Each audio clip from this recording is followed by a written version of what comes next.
Hello friends, this is me, Mehvish, your host. Welcome back to our YouTube channel, Best Book for You. I hope you all are well and doing great.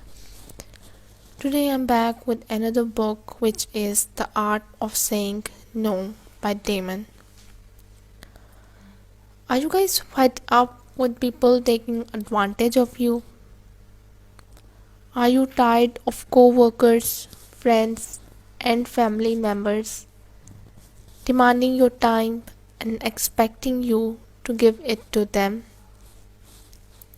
If so, the art of saying no is for you. Imagine being able to turn down requests and decline invitations with confidence and poise. Imagine saying no to people asking you for favors and inspiring their respect in the process. If yes, uh, in this book, by reading this book, you can know how to stand your ground, reclaim your time and energy, and refuse to be taken for granted without feeling guilty. In the art of saying no, you will discover my personal struggle with being a people pleaser, the top 11 reasons we tend to say yes when we know we should say no, 10 simple strategies for turning people down, why saying no to people doesn't make you a bad person, the best way to develop the habit of setting personal and professional boundaries, how to know whether you are a people pleaser, plus bonus material, dedicated sections on saying no to your spouse, kids, friends, neighbors, co-workers, clients, bosses, and even strangers. If you are sick and tired of being taken for granted, grab your copy of The Art of Saying No today. Start taking control of your life by learning how to say that simple, beautiful word, no.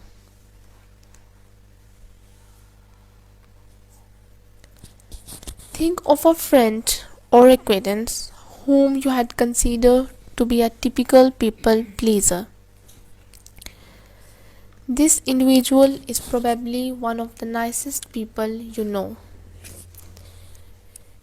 He or she is always ready to lend a hand.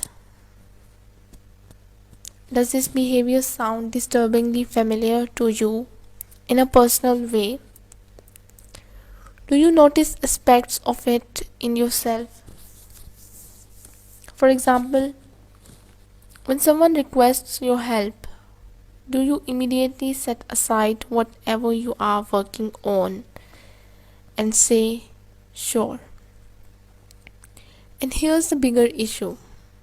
Do you regularly feel unhappy, stressed, and exhausted as a result of constantly putting other people's priorities ahead of your own?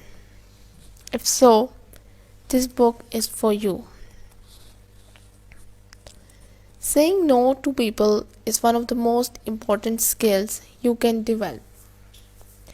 It frees you to pursue your own interests, both personal and professional.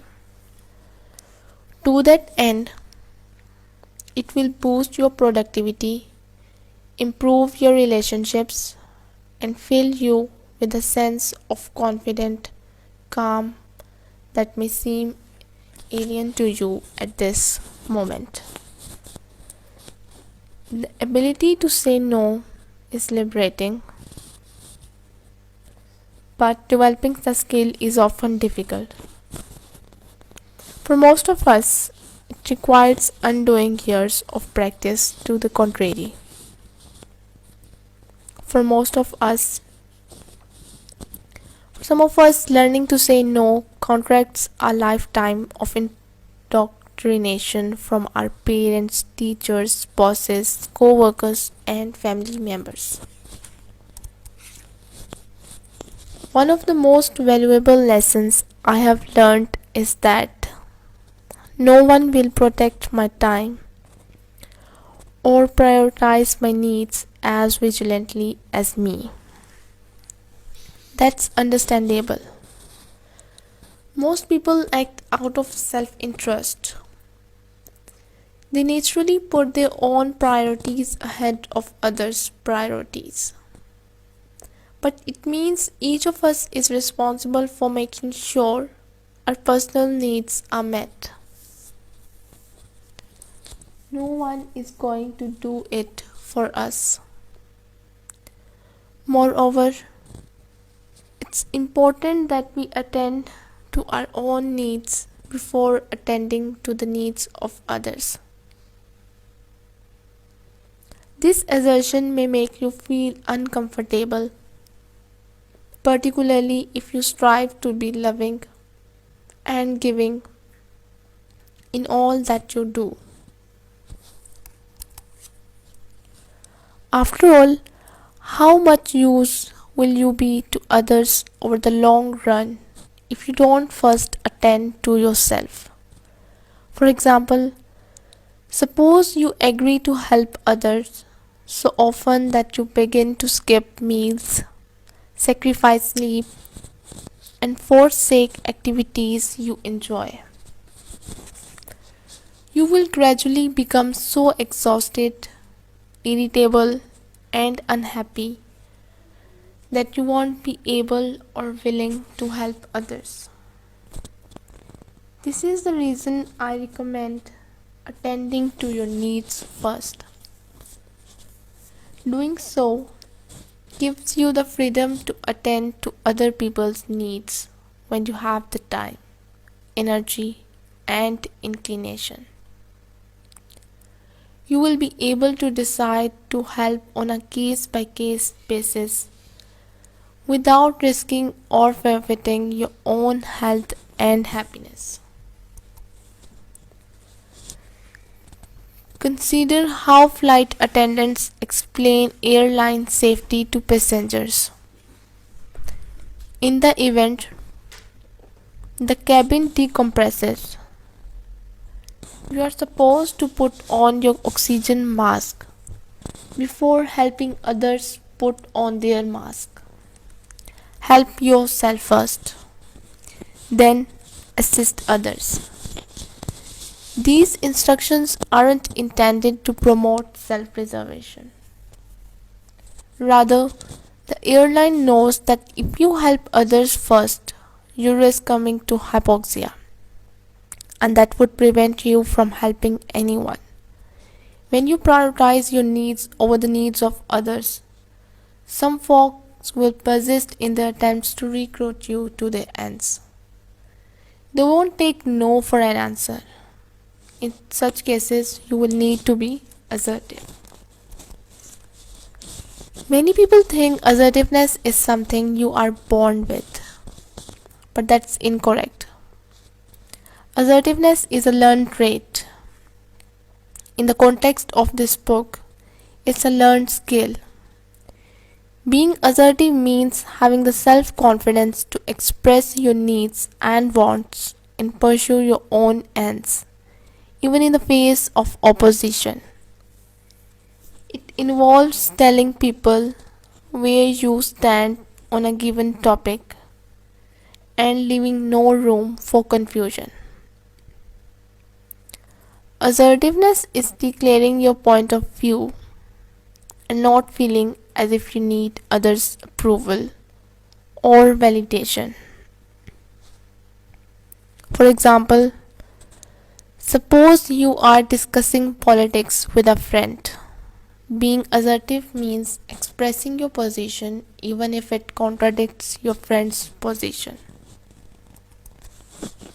As its most basic form, assertiveness is candid communication, nothing more.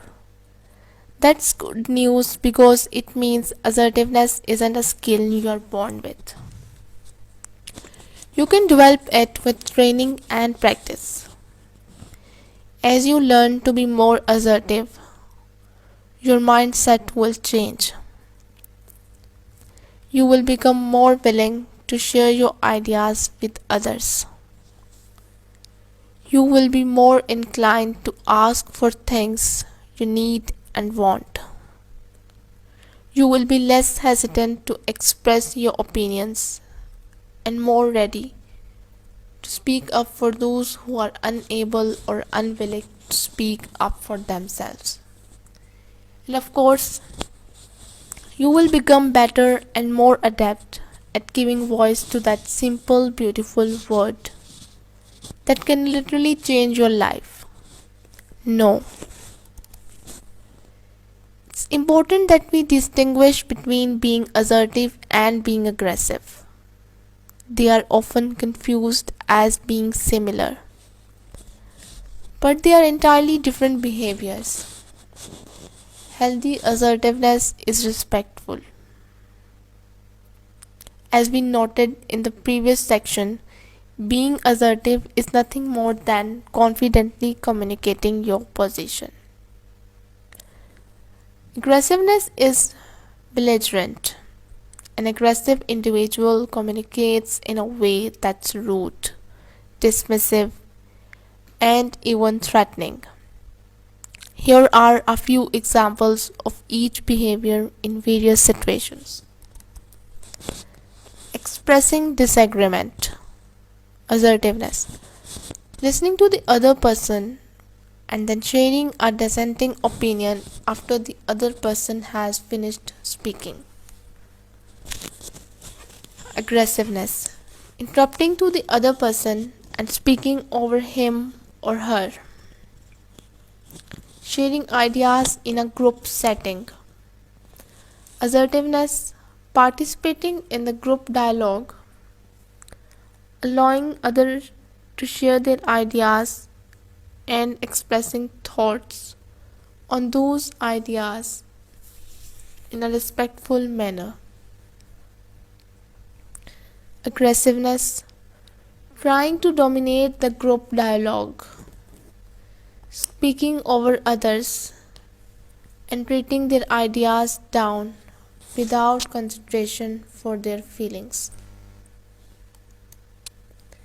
Seeking silence in a movie theater. Assertiveness.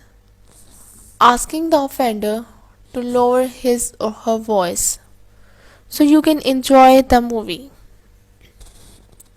Aggressiveness. Demanding the offender to lower his or her voice and even threatening violence for non-compliance. Seeking recourse for an improperly prepared drink at Starbucks. Assertiveness.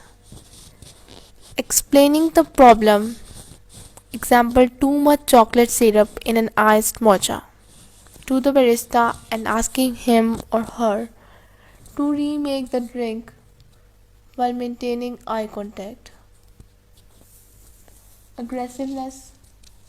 Berating the barista for the mistake and demanding that the drink be remade while glaring at him or her. Aggressiveness is often an impulse. An aggressive person responds in a hostile or inconsiderate manner and often regrets doing so later. By contrast, assertiveness is planned, thoughtful, and considerate. An assertive person communicates his or her position with clarity while taking the other person's feelings into account. The aggressive individual is loud, opinionated, and self-absorbed. The assertive individual understands how to express his or her point of view with grace. The art of saying no isn't just about learning how to rebuff requests for your time. Anyone can do that. Rather, the goal is to learn how to say no without feeling guilty. And that means using a bit of grace. Tell me if this scenario sounds familiar. You are frazzled, you have a mountain of work in front of you, and not enough time to get everything done. Making matters worse, your phone keeps ringing, preventing you from making headway. And the problem is compounded by the fact that people keep stopping by your office to ask you for help.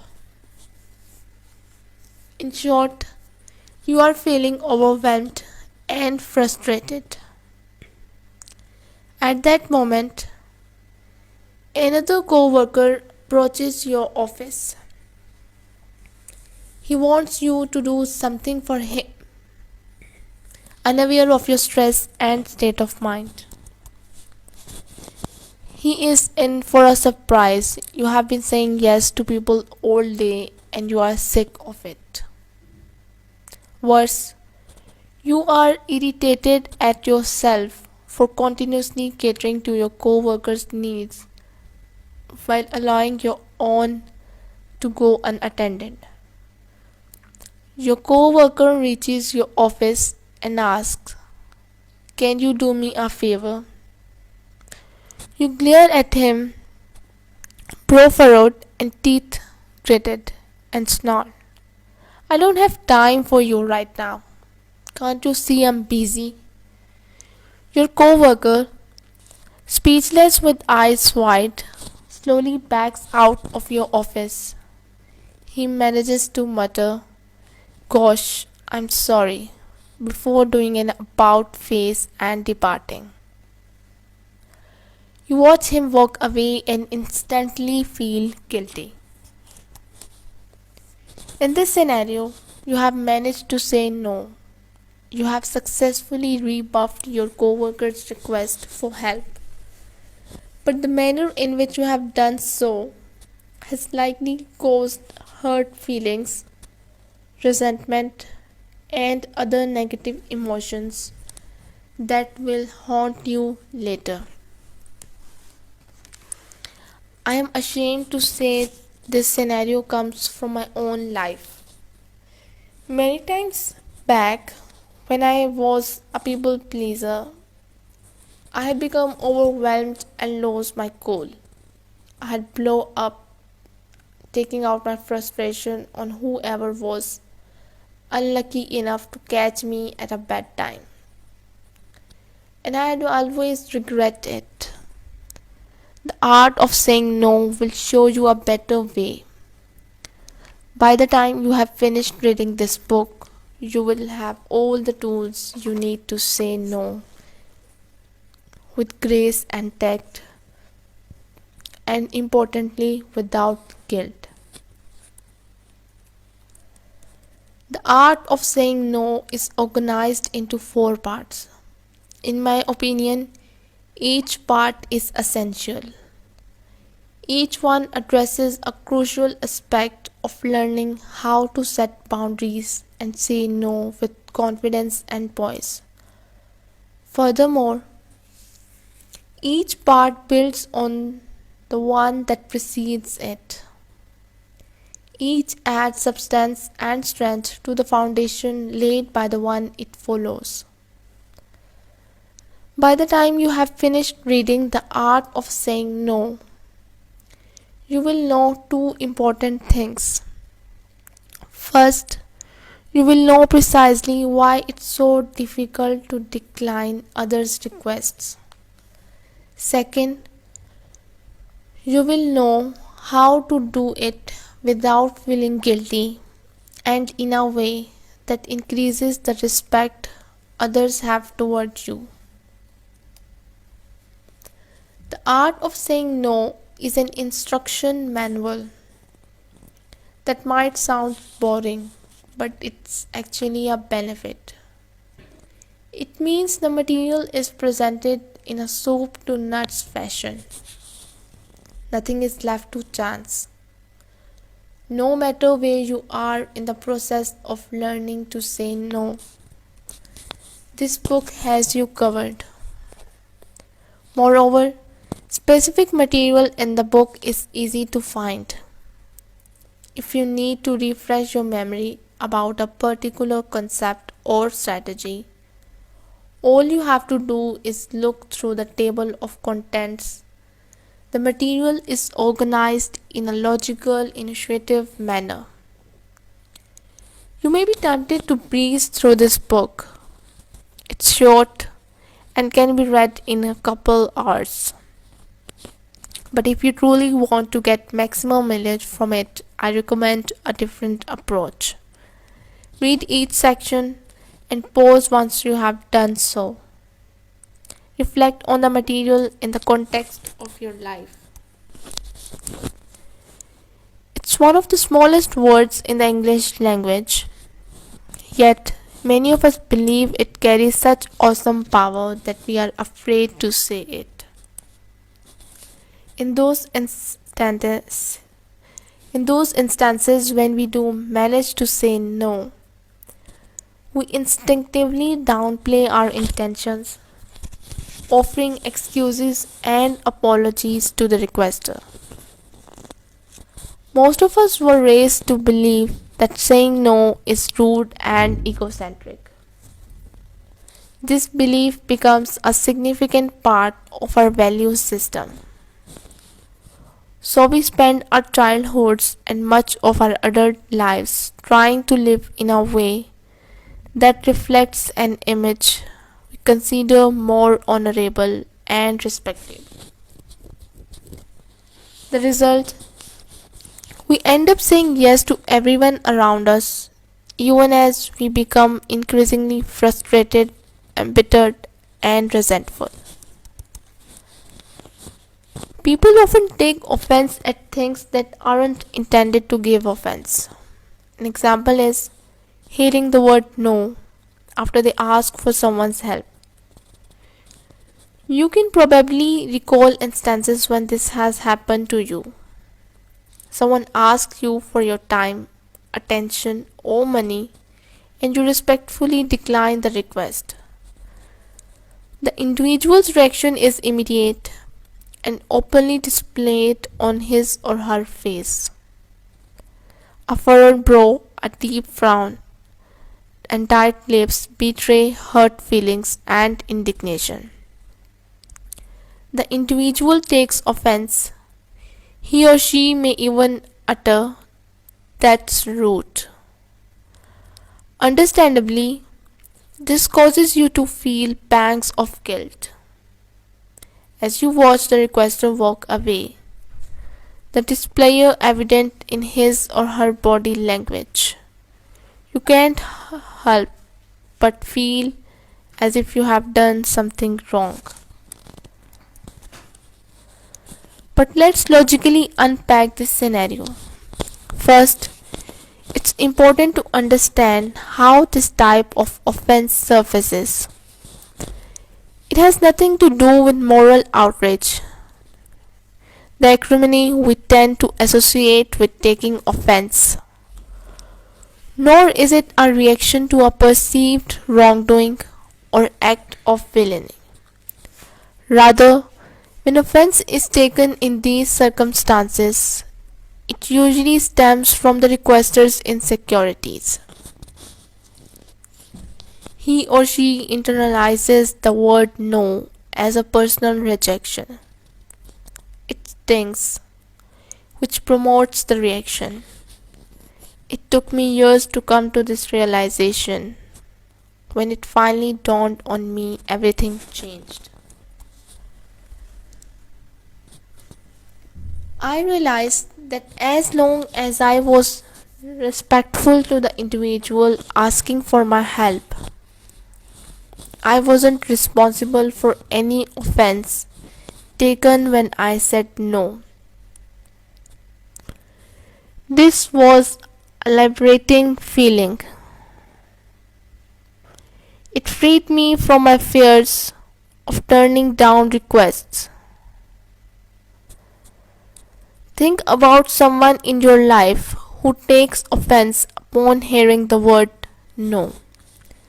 The next time this person asks you for help and you are unable to offer it, pay attention to how you feel when you decline his or her request.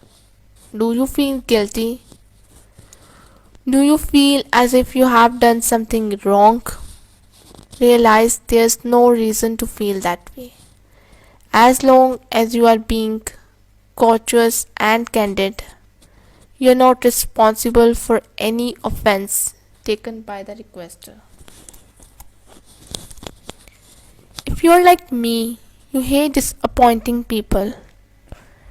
You cringe when you see a look of sadness following your words or actions. You shudder at the possibility that you might have been the cause. Seeing that look can make you feel as you have let others down. It's more than just an intellectual realization. You can feel it in your gut. This guilt is unguaranteed. You are not responsible for causing others disappointment when you say no to them. To fully appreciate this fact, it's important to understand how disappointment occurs. Disappointment springs from unmet expectations. Recall times in your life when you have experienced this emotion. The trigger was undoubtedly something that failed to meet your presumed outcome. Let's say you are expecting a promotion at work. When you are passed over for the promotion, you feel let down. Why? Because your expectations were unrealized. Now, consider how this plays out when you say no to someone. Suppose a co-worker asks for your help, but you are already overwhelmed by your own responsibilities. So you rebuff the request. Your co-worker becomes visibly disappointed by your refusal to help. But is his or her disappointment truly your fault? Or did your co-worker approach you with unrealistic and perhaps even unfair expectations regarding your ability and willingness to offer help? The latter scenario is almost certainly the case unless you had previously promised to help your coworker. That being true, you cannot be held responsible for his or her disappointment. When you acknowledge this fact, you will find it easier to let go of your fear of disappointing people when you say no to them. You will come to appreciate that their disappointment is neither your fault nor responsibility. This perspective will give you the courage to stop accommodating every request and invitation that comes your way. Think back to the last time you helped someone. I bet it felt good. Your actions or advice improved that person's day, which was probably a fantastic feeling. That's why many of us love to help people. Knowing that we have contributed to someone else's happiness is its own hidden reward. In fact, it can be addictive. Some of us look for ways to help others, even if doing so means ignoring our own needs and responsibilities. We become caregivers in search of people to care for. When we are asked for help, we jump at the opportunity. For many of us, the desire to help stems from an inclination to show others we love them. For example, we help family members or close friends because doing so is the simplest way to show them they matter to us. For still others, helping someone is a way to compensate for a perceived deficit. The gratitude we receive allows us to forget about traits we dislike about ourselves. These motivations are understandable, but left unchecked, they can cause us to repeatedly ignore our own needs and priorities. To be sure, helping others is honorable, but your resources are limited. You only have so much time, money, and attention at your disposal. It's important to be prudent in how you use these resources. There will always be someone who could benefit from your attention. There will always be people who will gladly accept your help if you offer it. But keep in mind, you are not responsible for solving other people's problems. You are not responsible for yourself and those who depend on you. The desire to be liked is universal. We want others to be drawn to us, trust us, and to feel better for having spent time with us. This desire is hardwired into our psyches. It's how we build connections with other people. We try to relate to them and empathize with them in hope of being accepted by them. It's unsurprising that we often say yes when we know we should say no. It's an instinctive response born of our longing for other people's approval. I was the ultimate people pleaser. I was incapable of saying no, since doing so meant abandoning an opportunity to receive someone's approval. This is a common weakness. Many people struggle with it, even if they refuse to admit as much. When we are aware of our motivations, we can review them and take steps to realign our decisions with our values. If you routinely say yes to people so they will like you, keep reading. I will show you how to short circuit this impulse and reclaim your time, energy, and dignity in the process. And here's something that should excite you.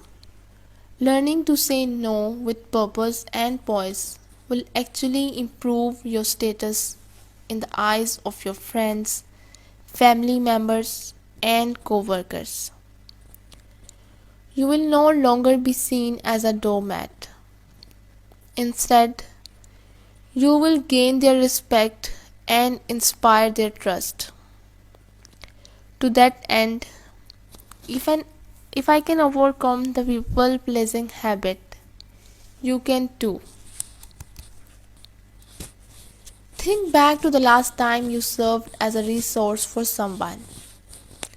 Maybe this person sought your advice about something. Perhaps he or she asked your opinion. Or maybe this individual approached you for information that would benefit him or her in some way. It felt good, didn't it? It was nice to be appreciated. All of us like being perceived as valuable by others.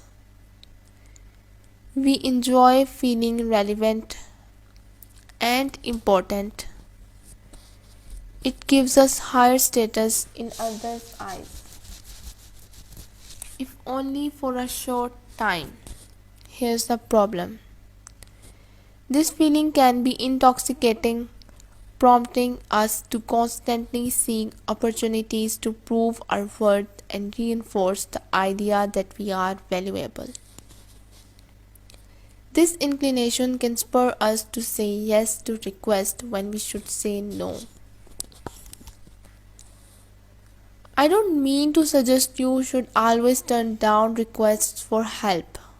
That's neither the purpose nor intent of the art of saying no. Rather, I hope to encourage you to recognize your motivations for putting other people's priorities ahead of your own. Case in point, do you regularly say yes to people just to appear valuable in their eyes? As I mentioned earlier, helping people is a respectable thing to do. But helping people for the wrong reasons will only reinforce a bad habit that will eventually cause you to feel bitter and resentful. I will show you a better way. You will occasionally run into people who refuse to take no for an answer. They will go to great lengths to compel you to say yes, including using emotional bullying. Emotional bullying occurs when one person makes another feel afraid, angry, or self conscious for the purpose of achieving his or her ends. This is accomplished through a variety of means, including the following: yelling, calling, swearing, making accusations. Emotional bullies use the above tactics to cause the victims to feel guilt, fear, shame, and embarrassment. The idea is that people who experience these negative feelings will acquiesce. They will surrender, saying yes to the abusers if only to stop the abuse. Emotional bullies know what they are doing. They realize they are being manipulative. They understand they are being rude and unfair to their victims. That's important to remember. Why? Because it gives you the freedom to stand up to this type of bullying and point out its shortcomings. It also gives you the self-confidence to remain resolute in saying no when the bully is trying to get you to say yes. For example, suppose you have declined a co-worker's request for help so you will have enough time to meet your own work-related obligations. Your co-worker responds by shouting and swearing at you. One way to respond is to remind your co-worker that shouting and swearing is inappropriate and unprofessional. Moreover, the behavior is unlikely to resolve things in a productive manner. Many folks have difficulty saying no because they struggle with conflict anxiety. They loathe confrontation and will do just about anything to avoid it. For them, saying yes is a quick and easy way to quash a potential dust up. I relate to this tendency. I was raised to avoid conflict.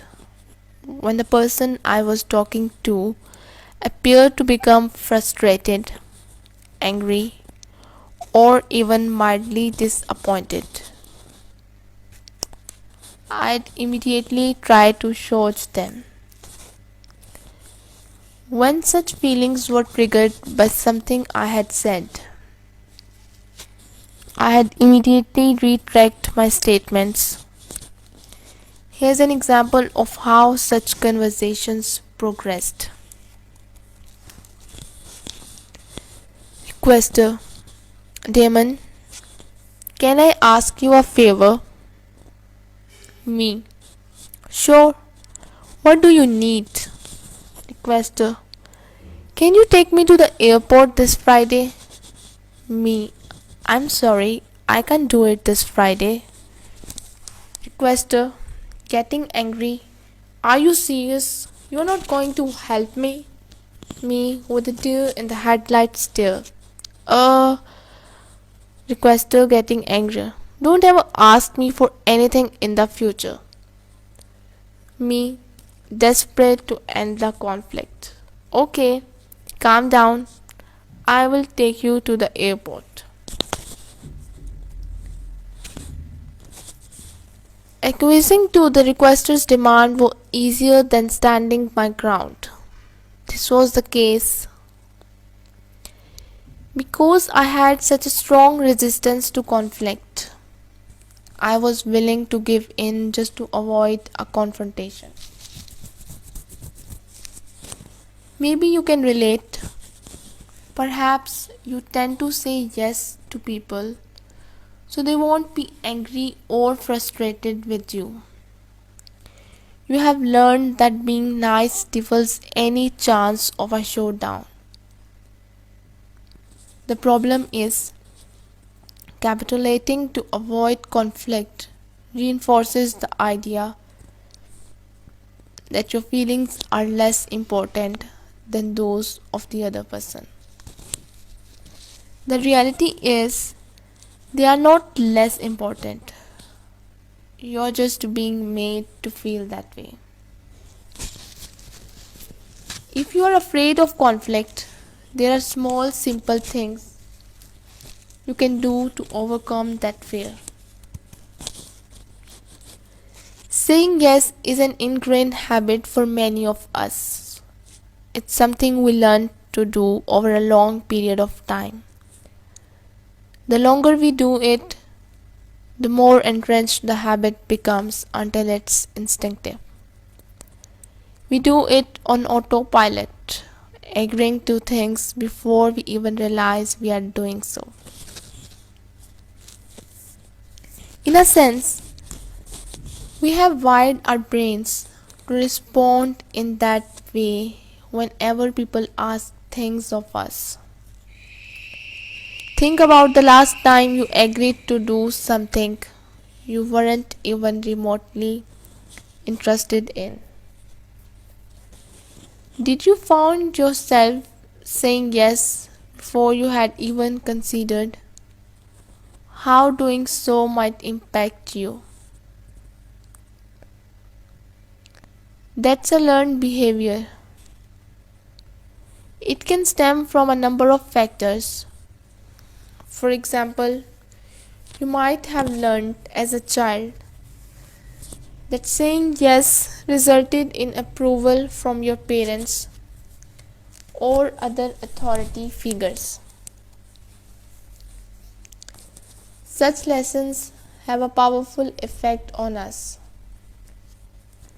They train us to accommodate others as doing so affords us short-term benefits. Approval, sense of self-worth, and social inclusion. The more lessons we observe, the greater our desire to repeat the outcome. We become addicts looking for our next fix.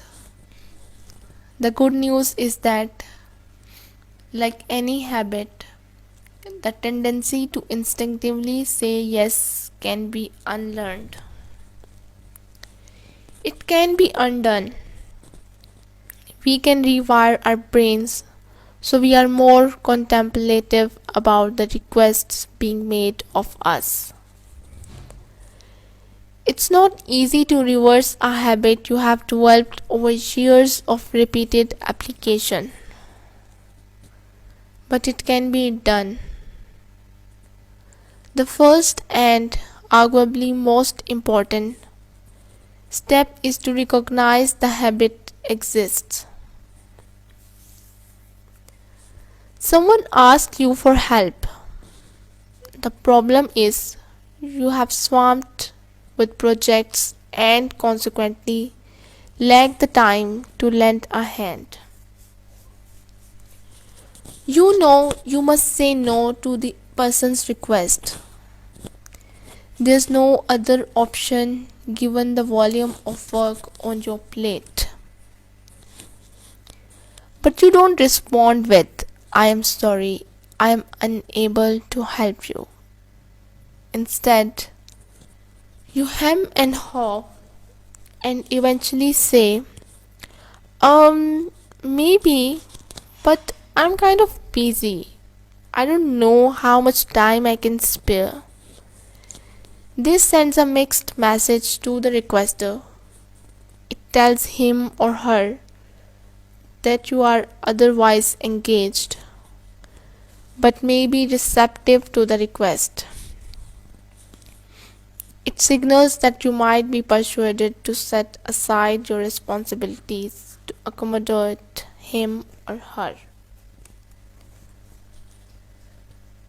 You can tell when someone is stalling.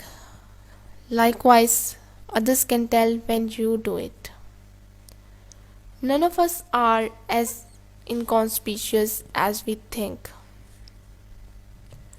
Yet many of us are still tempted to stall for time when someone asks us for help. We know we are unable to spare the time or energy.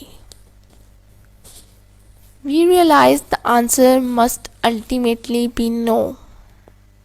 But instead of giving the requester a direct response, we beat around the bush and delay the inevitable. For example, we respond by asking, "Can I get back to you on that?" Or we tell the requester, "Let me think about it when I have a free moment." Sometimes we do it to be tactful.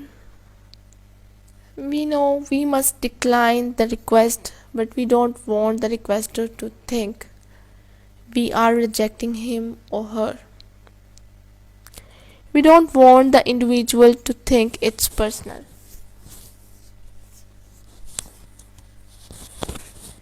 Many people are ill prepared to hear it and lack the ability to accept it with poise and understanding. After repeatedly interacting with such folks, we learn that saying no to them is not only difficult but also costly. Oftentimes, these people leave in anger and tell their peers that we are inflexible and unwilling to help. This can burn bridges, jeopardize our reputations, and impact our careers. But let's say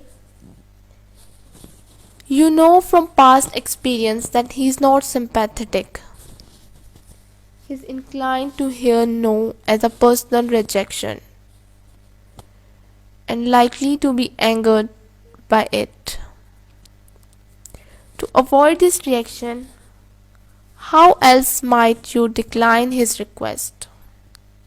Here are a few examples. I can't commit to that right now because I'm focused on a high priority project. This response tells the family member that you are busy and unable to break away from your work. I'd like to help you, but I'm swamped with this project right now. This response lets the family member know that he is important to you, but there is a valid reason you are unable to accommodate him. People are depending on me to finish this project. If I abandon it to help you, I'd be letting them down. This response explains that you are forced to decline the request because of a prior commitment. Most people would hesitate before asking you to desert your obligations.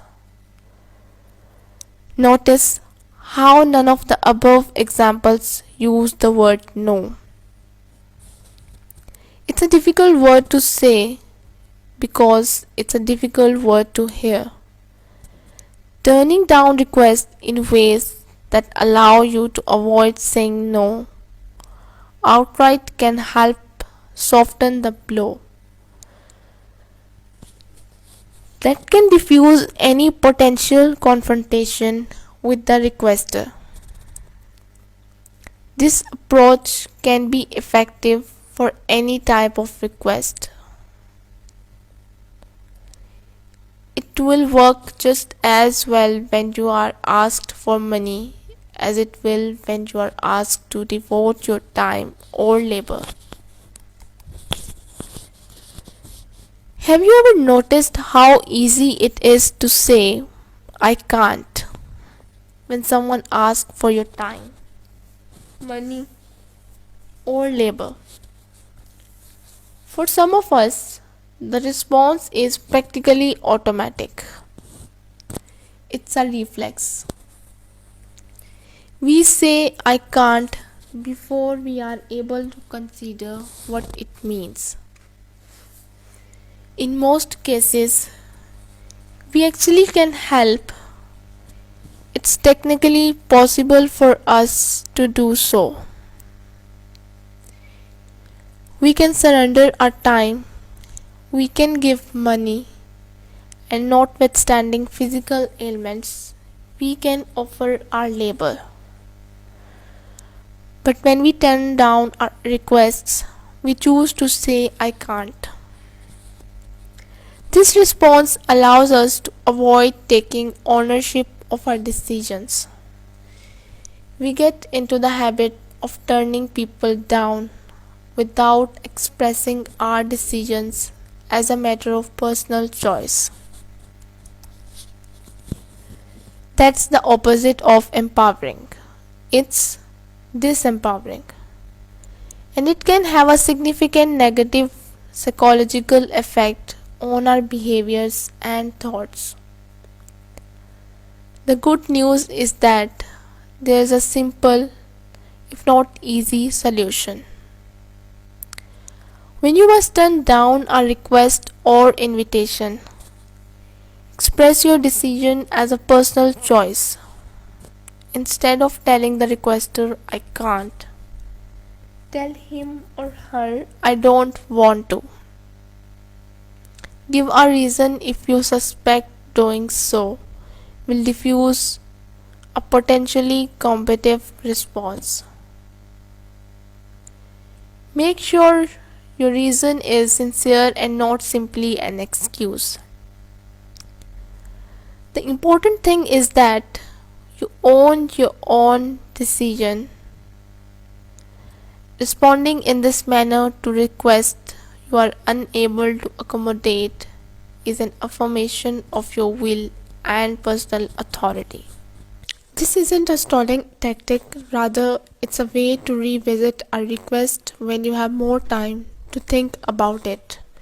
It also allows you to put the onus on the requester while gauging the urgency of his or her request. For example, Let's say a harried coworker busts into your office and exclaims, I really need your help on this project. Because you are busy with your own task, you are unable to accommodate him at that moment.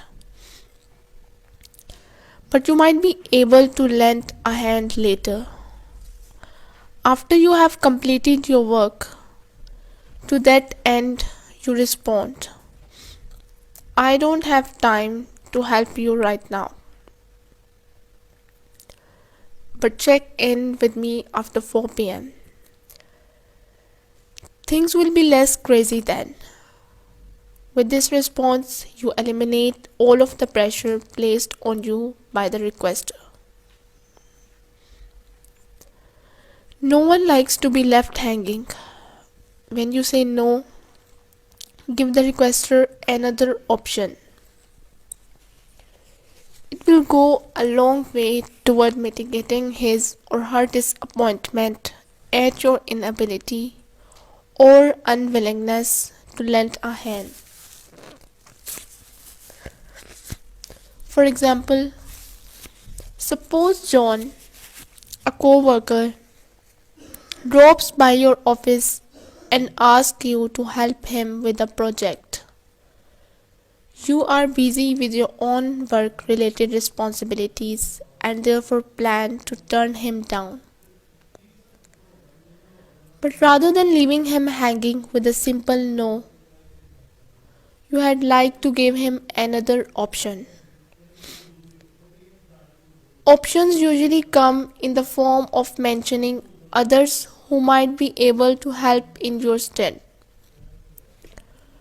For example, I'm going to pass John, but you might ask Tony. I know he has some downtime and may be able to help you. I want to help, but I'm swamped until 4 p.m. If this can't wait, hit up Shelley. She may be available to help you right now. Your project sounds complex, John. I'm focused on my own task and don't want to break away from them and lose my momentum. But I know Mark and Sandra are looking for a challenge to sink their teeth into.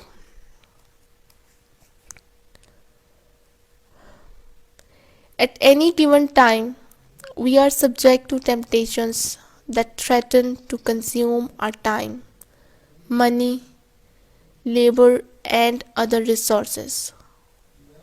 Such temptations usually distract us from our goals.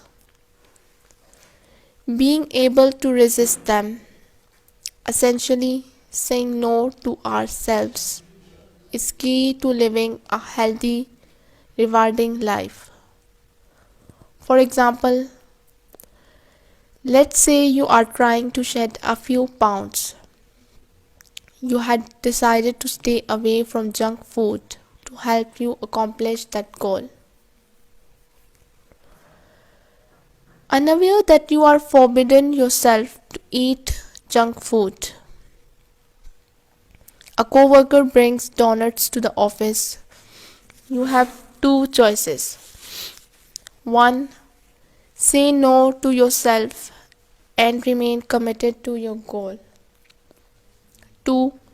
Give in to temptation and chow down. Here's a solution that works for me.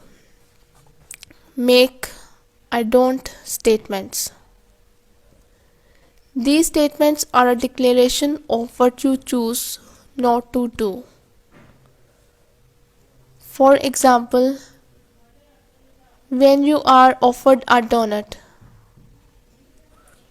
you might say, I don't eat donuts. If you are invited to a friend's house and have course looming, you could say, I don't like leaving course undone. Can we get together tomorrow? Think of the various temptations you might encounter and how making an I don't statement can help you to say no. When you resist temptations with declarative statements that begin with I don't, you become the architect of a life built upon healthy intentions. Thank you so much for reading The Art of Saying No. I realize there are many other ways you could have spent your time. I'm honored that you spent some of time with me. If you enjoyed reading The Art of Saying No, would you do me a small favor? Would you leave a short review for the book in the comment section? I hope you guys enjoyed it. Till then, we'll meet in the next video. Till then, take care. Goodbye.